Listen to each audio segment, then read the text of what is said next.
everyone, myself Khyati Vyas from JP English Medium Saraswati Group of Education. Today I am conducting this session for grade 5. Subject is SS. We are doing this session as a revision for your SA2 exam and this is my session number 2 for your revision. So kids, in our last session, we revised chapter number 1, that is our Earth, continents and ocean. Chapter number 2, imaginary lines, latitude and longitude. Chapter number 3, movements of the earth, their effects. And chapter number 4, temperature zone of the world. So today we will continue with chapter number 5. Chapter number 5, the equatorial forest region. The equatorial forest region is found on both the sides of the equator. This region falls in the torrid zone and is very hot and wet. So equatorial forest reason ये equator की दोनों तरफ north and south में located है and it is very hot and humid या hot and wait कह सकते हैं. क्यों? क्योंकि इक्वेटर के आसपास आप देख सकते हो बहुत सारे वाटर बॉडीज है, इसीलिए यहाँ पर ह्यूमिड क्लाइमेट रहता है. क्लाइमेट कैसा है यहाँ का? The region is found in either sides of the equator, so it receives direct rays of the sun almost throughout the year and has days and nights of equal duration. Days and nights जो 24 hours होते हैं उसमें से equal amount के day and night का hours distribution हो जाता है. Then this region has a very frequent thunderstorm. This type of rainfall that is typical in this region and it is called tropical thunderstorm. यहाँ humidity ज्यादा होने की वजह से, गर्मी ज्यादा होने की वजह से वाटर बॉडीज में से वाटर इवोपरेट होता है एंड नॉर्मली इवनिंग 4 o'clock के टाइम जो है बारिश होती है. तो इस बारिश को हम जो है कहते हैं ट्रॉपिकल थंडरस्टॉर्म.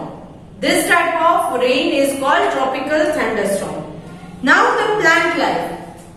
मतलब यहाँ पर जो इक्वेटोरियल फॉरेस्ट रीजन है, as the name represent, forest बहुत सारे हैं. तो इन फॉरेस्ट में जो है they are the evergreen forest. ये एवरग्रीन फॉरेस्ट है क्योंकि वाटर बहुत ज्यादा मिलते रहता है. और यहाँ पर जो है फॉरेस्ट एवरग्रीन इसलिए भी होते हैं क्योंकि when one group of trees shed their leaves, the other group of trees will bear new leaves. Correct? तो इस वजह से कभी भी ड्राई नहीं होता है, पूरे साल जो है ग्रीन ही रहता है. That is why it is called evergreen. Now यहाँ का जो फॉरेस्ट है उस फॉरेस्ट के अंदर 4 डिफरेंट लेयर्स है. कितने लेयर्स हैं? 4 different layers. The lowermost layer or the layer on the floor, it is called the forest floor. सबसे नीचे का जो लेयर है फॉरेस्ट का, जो जमीन से टच करता है, उस लेयर को हम कहेंगे forest floor. The lowest layer is the forest floor. This layer usually have decomposed leaves and fruits that have been fallen from the upper layer. इस लेयर के अंदर ऊपर से गिरे हुए फ्रूट्स या लीव्स होते हैं जो डीकम्पोज हो गए हैं. डीकम्पोज यानी सड़ गए हैं और मिट्टी में मिक्स हो गए हैं. Then after that we have the next region. After forest floor we have understory region. Understory region consist of small trees, shrubs, ferns, creepers and orchids. यहाँ पर छोटे छोटे श्रब्स होते हैं, ट्रीज होते हैं या फर्न्स होते हैं. करेक्ट? देन आफ्टर दैट सबसे नीचे forest floor, after that understory, after that we have canopy.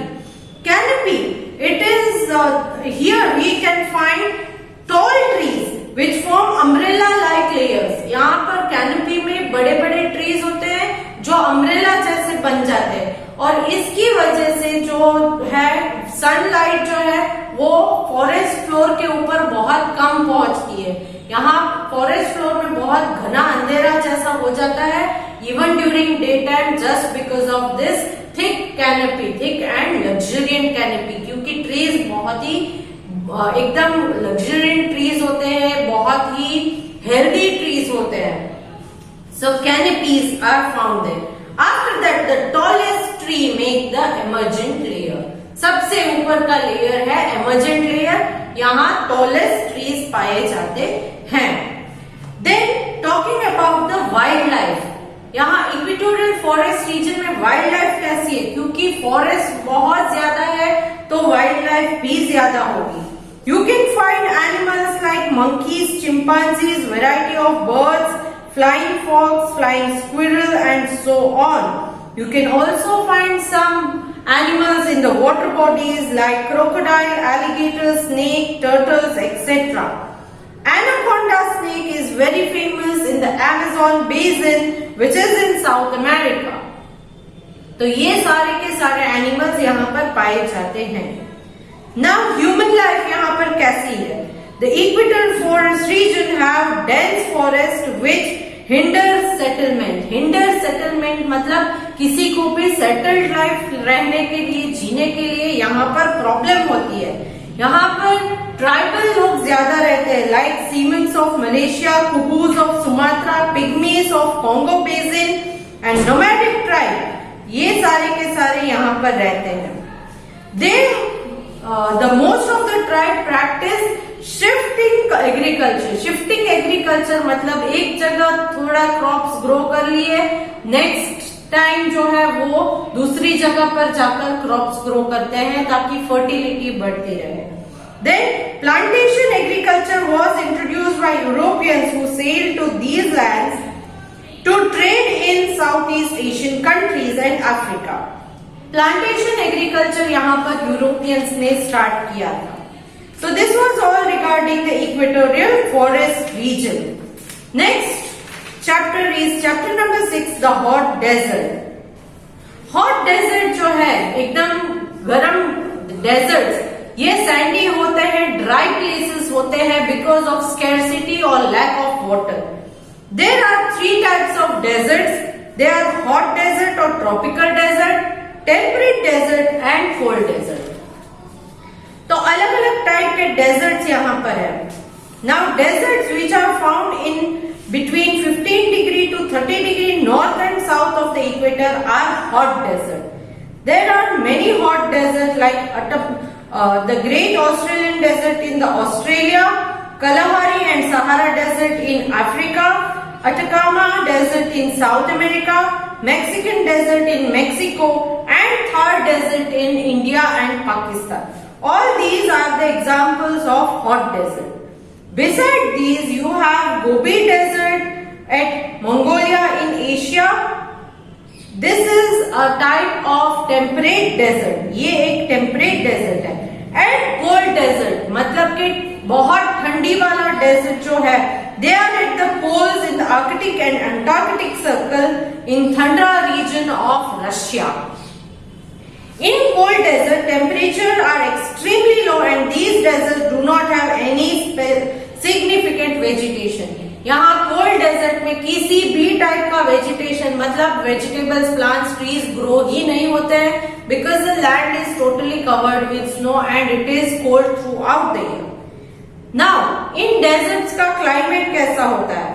The features of the desert sky is there as are no clouds, यहाँ पर क्लाउड्स नहीं होते हैं। Thus the daytime of the desserts are heat rapidly, clouds नहीं है इसलिए day time में sunlight जो है डायरेक्टली रेत के ऊपर, सैंड के ऊपर पड़ती है और सैंड जो है रैपिडली एकदम गर्म हो जाती है। सैंड की एक क्वालिटी होती है, मैंने आपको समझा था कि गर्म भी फटाफट से हो जाती है एंड ठंडी भी रात को फटाफट से हो जाती है।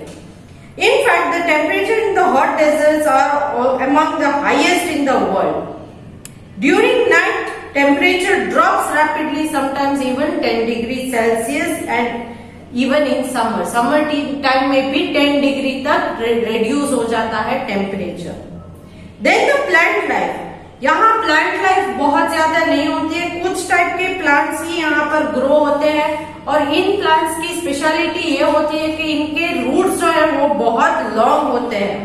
दे have thorns and thick waxy coating to prevent water from evaporating. इन प्लांट्स में जो है रूट्स लॉन्ग होते हैं, थॉर्न्स होते हैं एंड वैक्सी थिक कोटिंग वाले स्टेम होते हैं ताकि प्लांट्स में से वाटर का इवोपरेशन ना हो। लीव्स बहुत ही ज्यादा कम होते हैं। Now main plants found here are cactus, acacia, baobab, These are the special types of plants found. Baobab, ये जो एक प्लांट है ये specially they are found in they are like bottle trees and found in Kalahari Desert in Africa and in the Australian desert. इसके photos भी मैंने आपके साथ शेयर करिए थे. Next talking about the animal life. यहाँ पर एनिमल लाइफ कैसी होती है, क्योंकि ये डेजर्ट रीजन है तो नॉर्मली एनिमल्स जो है वो हाइबरनेट करते हैं रात के टाइम, बाहर निकलते हैं, दिन में नहीं निकलते हैं.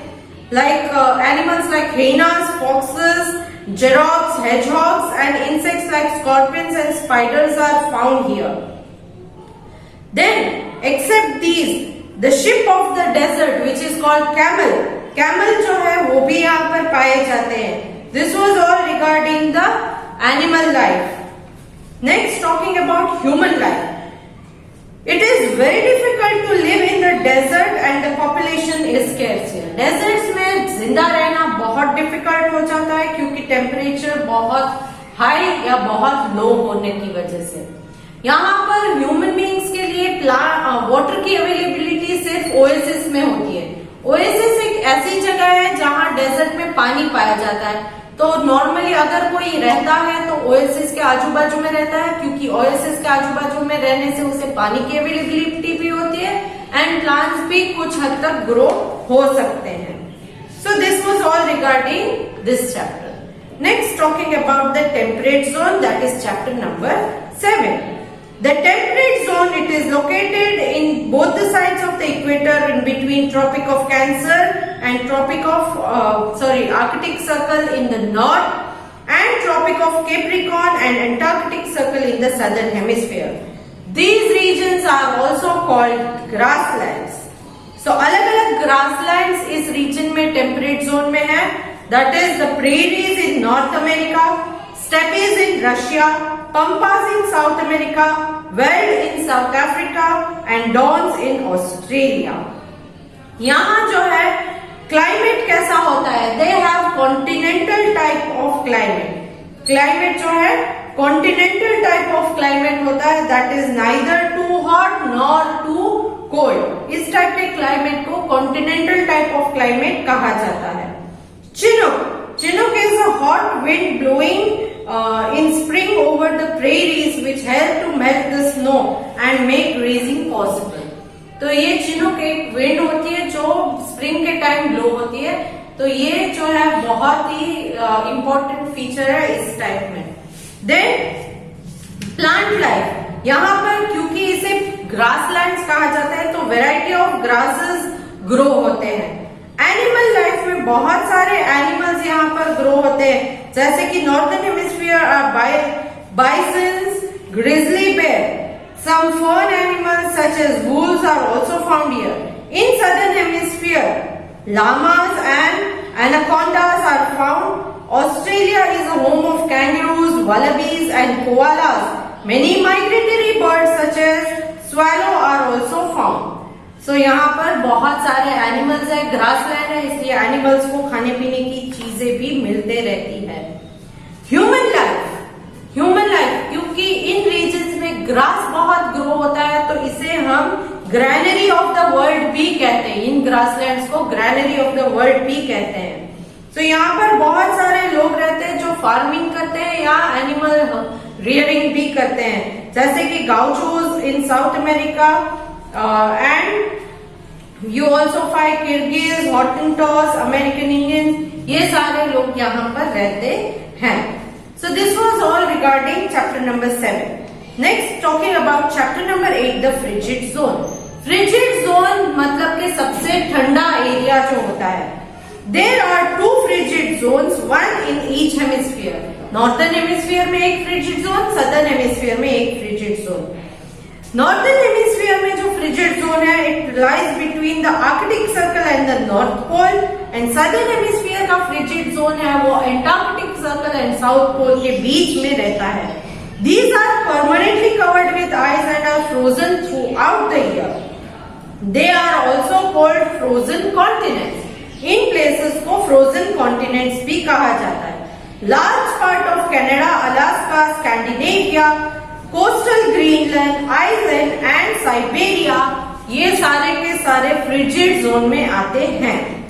Many expeditions have been taken to these places for exploration. In places को एक्सप्लोर करने के लिए बहुत सारे एक्सपीडिशंस भी चलाए गए हैं।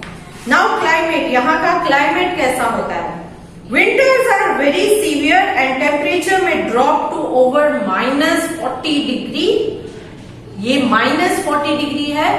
हम समर सीजन में +40 डिग्री तक जाते हैं और हम जहां पर रहते हैं यहाँ लाइक विंटर में भी कभी कभी 6 या 7 डिग्री तक एकदम कम लोवेस्ट टेम्परेचर रिकॉर्डेड 6 या 7 डिग्री तक होता है, फिर भी हमें बहुत ठंडी लगती है।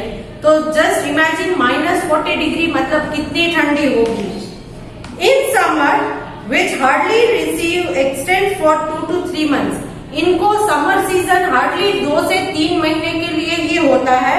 द टेम्परेचर में rise varying between 3 degree to 12 degree.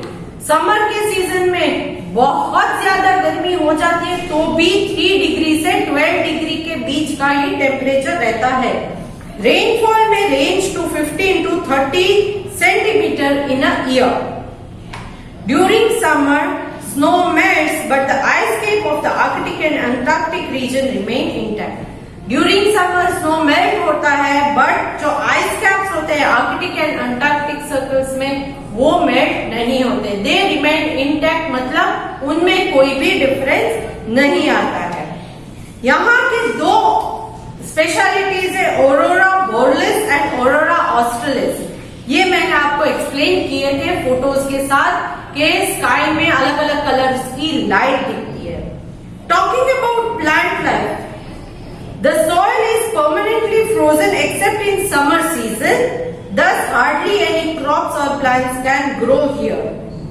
A few flower bearing plants or berry bearing shrubs such as blueberry, cranberry and wild currants are seen. तो ये सारे प्लांट्स यहाँ पर कुछ प्लांट्स ग्रो होते हैं। Animals such as the Arctic tern, the caribou, the reindeer, the snowy owl, the seal, the walrus, ये सारे एनिमल्स यहाँ पर पाए जाते हैं। They camouflage, ये camouflage greyish brown which camouflage the animals.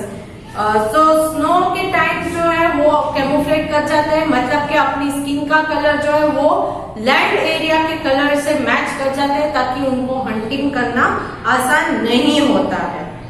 Then many animals and birds, plenty of fishes, whales, seal, walruses are also found here. Human life, यहाँ human life बहुत डिफिकल्ट है क्योंकि खाने पीने की चीजें नहीं मिलती है तो उनको क्या करना पड़ता है, एनिमल्स को ही किल करके खा जाना पड़ता है। तो वेजिटेशन कम है, प्लांट्स नहीं ग्रो करते हैं। यहाँ जो लोग रहते हैं उनको इन्यूट्स कहा जाता है, पहले एस्किमोस कहा जाता था और इन्यूट्स भी कहा जाता है। ये कहाँ पर रहते हैं? ये बर्फ के ब्लॉक से, आइस ब्लॉक से बने हुए घरों में रहते हैं। छोटा सा घर होता है, बहुत बड़ा नहीं, झोपड़े जैसा। इसको हम कहते हैं this the houses made of ice blocks are called the igloos. ये इग्लूज में रहा करते थे। So besides Inuits, there are other people such as the Lapps found in northern part of Scandinavia and Samoyeds, Yakuts and Chukchi are found in Siberia. तो ये लोग जो है, ये सिर्फ कुछ लोग जो है वो यहाँ पर रह सकते हैं फ्रिजिड जोन में।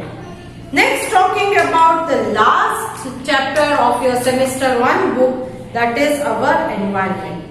हमारे environment में, our environment is a natural world in which people, animal and plant live. The environment consists of 4 spheres. ये याद रखना है कितने spheres है? 4 spheres: hydrosphere, atmosphere, lithosphere and biosphere. Hydrosphere सबसे पहला। हाइड्रोस्फीयर जो है वो water, it is a sphere of water and very important for the existence of life on the hydrosphere. आपको ऑलरेडी हाइड्रो इलेक्ट्रिसिटी के बारे में पता है, तो इसी से रिलेटेड हाइड्रोस्फीयर है, जो हाइड्रोस्फीयर वाटर बॉडीज से कनेक्टेड होती है। Here water covers 71% of the earth's surface, so watery planet, it is also known as, earth is also known as watery planet. Water is continuously in motion. कैसे? क्योंकि सन की गर्मी की वजह से जो वाटर बॉडीज है अर्थ के ऊपर वो इवोपरेट होता है। वाटर ऊपर जाने के बाद, कूल डाउन होने के बाद जो है कंडेंसेशन हो जाता है, अगेन छोटे ड्रॉपलेट्स ऑफ वाटर बन जाते हैं और उनसे क्लाउड फॉर्मेशन होता है। जब क्लाउड बहुत हैवी हो जाता है तब प्रेसिपिटेशन होके वो वाटर फिर से नीचे एज अ रेन नीचे आ जाता है। एंड व्हेन इट रेन्स, ये सारा पानी जो रोड्स, हिल्स, माउंटेन सब में गिरता है, रेन वाटर, वो फिर से फ्लो होके चला जाता है वाटर बॉडीज के अंदर। तो इसी तरह से फिर से वाटर बॉडीज में से हीट होके क्लाउड बनते हैं, फिर से बारिश होते हैं। तो ये साइकिल कंटिन्यूअसली मोशन में ही रहती है। So this is called water cycle. Water cycle का ड्रॉइंग जो है वो मैंने आपको एक बार एग्जाम में भी पूछा था, तो दैट इज ऑल्सो इम्पोर्टेंट। आप ये नहीं कह सकते कि ऐसा कुछ तो आया ही नहीं है तो हम नहीं सीखेंगे, it is important. Next talking about atmosphere. So atmosphere, it is the air. Air is a part of atmosphere. Atmosphere is colorless and odorless layer of gases surrounding the earth. Atmosphere जो है वो colorless and odorless. Odor मतलब के smell. Atmosphere, hydrosphere जो है वो water का body है तो वो आप देख सकते हो, बट एटमॉस्फेयर एयर से बना है तो इसलिए आप उसे देख भी नहीं सकते और उसमें कोई टाइप की ओडर, दैट इज स्मेल नहीं होती है। So it is colourless and odourless layer. ये कलरलेस एंड ओडरलेस लेयर है, but it is very important. It is like a shield that protect the earth from harmful rays of the sun. ये एक ऐसी shade है atmosphere जो अर्थ के आजू बाजू में है, जो हार्मफुल रेज ऑफ द सन है उसको अर्थ के ऊपर गिरने से रोकती है। एटमॉस्फेयर के अंदर अलग अलग टाइप के गैसेस है, जैसे कि nitrogen, oxygen, carbon dioxide, hydrogen, argon, helium etcetera. Next talking about lithosphere. Lithosphere is the surface of the earth that is made up of solid rock and soil. जो हमारे अर्थ का ऊपर का लेयर है इसको हम कहते हैं लिथोस्फीयर। मतलब कि वाटर हो गया, एयर हो गया, अब लैंड जो है उसको लिथोस्फीयर कहते हैं। The uppermost layer is called the crust. After that you have mantle and after that you have core. uppermost layer जिस पर हम रहते हैं, जिसको हम देख सकते हैं, उसको क्रस्ट कहते हैं। क्रस्ट के और नीचे जाओगे तो मेंटल का लेयर आता है अर्थ में, और सबसे अंदर बीच वाला सेंटर का जो पार्ट है वो है कोर। कोर में दो अलग अलग पार्ट्स होते हैं, that is outer core and inner core. Outer core and inner core, ये फिगर भी आप देख लीजिए, इंपॉर्टेंट है। Next is biosphere. Biosphere includes those part of the atmosphere, lithosphere, hydrosphere where life exist. अब एयर, वाटर एंड लैंड, ये तीन sphere आ गए, तो ये बायोस्फीयर क्या है? बायोस्फीयर मतलब ऐसा स्फीयर जिसमें लिविंग ऑर्गेनिजम्स इन तीनों स्फीयर में रहते हैं। पहले के जो तीन स्फीयर थे, हाइड्रोस्फीयर, एटमॉस्फेयर एंड लिथोस्फीयर, इन तीनों स्फीयर्स के अंदर जहां पर लिविंग ऑर्गेनिज्म रहते हैं उस स्फीयर को कहते हैं biosphere. So biosphere include those part of the atmosphere, lithosphere and hydrosphere where life exists. Here you can find many organisms that are living in their natural habitat. Now all these spheres together make the ecosystem. So this was all regarding chapter 9.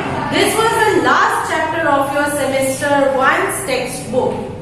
Now आपको already मैंने inform किया है कि मैं आज आपको इन दो session, that is session 1 and session 2, इनके साथ ऑब्जेक्टिव टाइप का रिवीजन पेपर भेज रही हूँ। आई होप इस पेपर को आप अपने आप सॉल्व करोगे और आंसर की में से देख के बाद में आप अपने आंसर्स चेक कर सकते हो। अगर मिस्टेक्स ज्यादा है तो और प्रैक्टिस कीजिए और रिवीजन कीजिए और हार्ड वर्क कीजिए। Clear?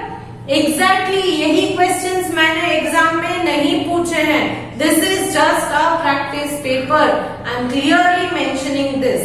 One more important thing, आपकी टेक्स्ट बुक में आपको वर्कशीट्स दी गई है। सी फॉर एग्जाम्पल, आपकी सेमेस्टर 1 की जो टेक्स्ट बुक है उसमें चैप्टर 5 के बाद वर्कशीट 1 है, चैप्टर 9 के बाद वर्कशीट 2 है। At the end you have project, assessments etcetera. इन सारी चीजों को भी प्रोजेक्ट और असेसमेंट की जरूरत नहीं है, बट वर्कशीट्स को प्रैक्टिस कीजिएगा। मॉडल क्वेश्चन पेपर आपकी टेक्स्ट बुक में अगर कहीं है सेमेस्टर 1 या 2 में कहीं भी, तो उस मॉडल क्वेश्चन पेपर को प्रैक्टिस कीजिएगा। मॉडल क्वेश्चन पेपर में जो क्वेश्चंस है उसी पैटर्न के क्वेश्चन भी मैं पूछ सकती हूँ, या हो सकता है सेम क्वेश्चन भी मैंने पूछा हो सकता है आपकी एनुअल एग्जाम में। Clear? And one more thing, जो अब तक आपको वीडियोस मिले थे जब मैंने चैप्टर एक्सप्लेन किए थे, तो हर एक सेशन के साथ मैंने एक वर्कशीट भेजी थी fill in the blanks type की, करेक्ट? तो उन सारी वर्कशीट में जो फिल इन द ब्लैंक्स है उनमें से भी मैंने कुछ ब्लैंक्स को, पर्टिकुलर ब्लैंक्स को पूछा है एग्जाम में, तो उसकी भी प्रैक्टिस करेंगे आप। Okay, so hope to see you good in next session. Bye.